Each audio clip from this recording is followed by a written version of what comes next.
Friends, before we dive into today's terrifying story, let me share something interesting with you. Almost 80% of the people who watch our videos enjoy them, but haven't subscribed yet. So, if you're one of those 80%, it'll just take a second. Hit that subscribe button below. They said it was a miracle, but the church buried what really happened inside those walls. A young nun, a forbidden love, and something that should never have been awakened. This is the exorcism of Sister Maria. The echo of prayers filled the dim chapel. Dozens of young women in white habits knelt beneath the faint glow of candles. At the altar stood Mother Agnes, calm yet commanding, her voice steady as she introduced the newest sister. Sisters, this is Maria, a chosen child of God, devoted to serve through sacrifice and silence. The young woman beside her, Maria, 22, kept her eyes down. Pale, hollow, her beauty looked lifeless. She said nothing. As the prayer ended, she quietly walked out of the chapel, no smile, no bow, no emotion. From the pews, two nuns whispered, "There's something wrong with her. She looks forced to be here. Maybe she's just nervous. Mother Agnes won't like us gossiping." Morning prayers. Everyone recited hymns. Everyone, except Maria. She stood in the last row, lips moving in strange murmurs, not Latin, not English, something guttural. Curious, Ruma stepped closer, listening. Maria's voice split. Two tones. One low, one whispering over it. Ruma froze. Goosebumps crawled up her arms. But that night, Ruma couldn't shake the image of Maria's cold, empty eyes. Morning prayers. Everyone recited hymns. Everyone, except Maria. She stood in the last row, lips moving in strange murmurs, not Latin, not English, something guttural. Curious, Ruma stepped closer, listening. Maria's voice split. Two tones. One low, one whispering over it. Ruma froze. Goosebumps crawled up her arms. Later that night, when the convent slept, Ruma crept to Maria's window. Through the glass, she saw Maria twisted in her chair, head bent unnaturally, limbs contorted like a doll bent out of shape.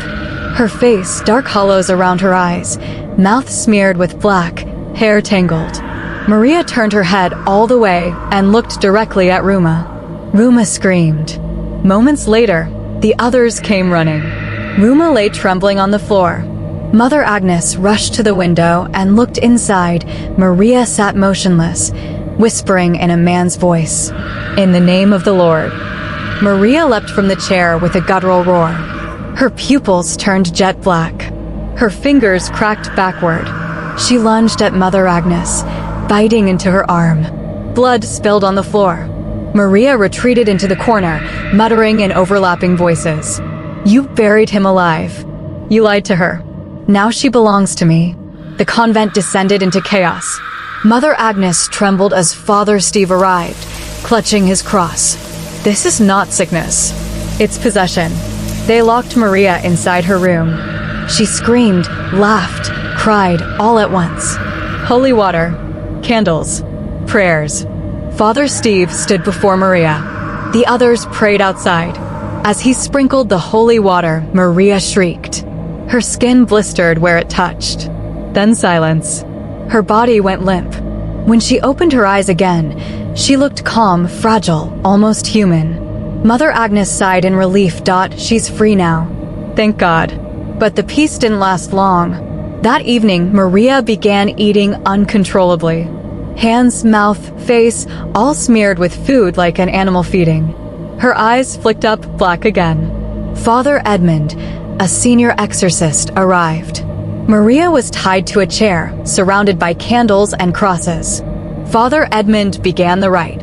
Maria's head jerked violently. She spoke in three voices at once, a man's, a child's, and her own. The candles flickered, then blew out. The ground beneath her cracked open. "Call him. Call the one who sinned." The priests froze. Who? Who are you speaking of?" "Father Neil." Maria wasn't always a nun. She was radiant, a singer at City Church, loved by all, especially Father Neil. Their bond became secret, forbidden. When she got pregnant, Neil panicked.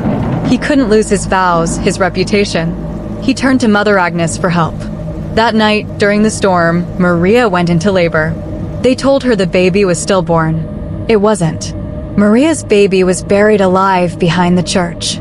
Maria screamed, her voice splitting into the cry of an infant. "You buried my son!" Father Neil arrived, pale, trembling. "Maria, forgive me." Maria laughed, high, hysterical, and full of hate. The candles reignited on their own, their flames twisting upward. Maria's eyes turned black again. The floor cracked open beneath her. One sin, one punishment. Suddenly, Neil and Agnes lifted into the air, their robes catching fire from the burning candles. Father Edmund dropped the cross. The holy water spilled across the floor. Maria's neck twisted violently to one side. Neil and Agnes burned as their screams filled the chapel. Maria survived. Barely. Her body weak, her eyes empty, haunted.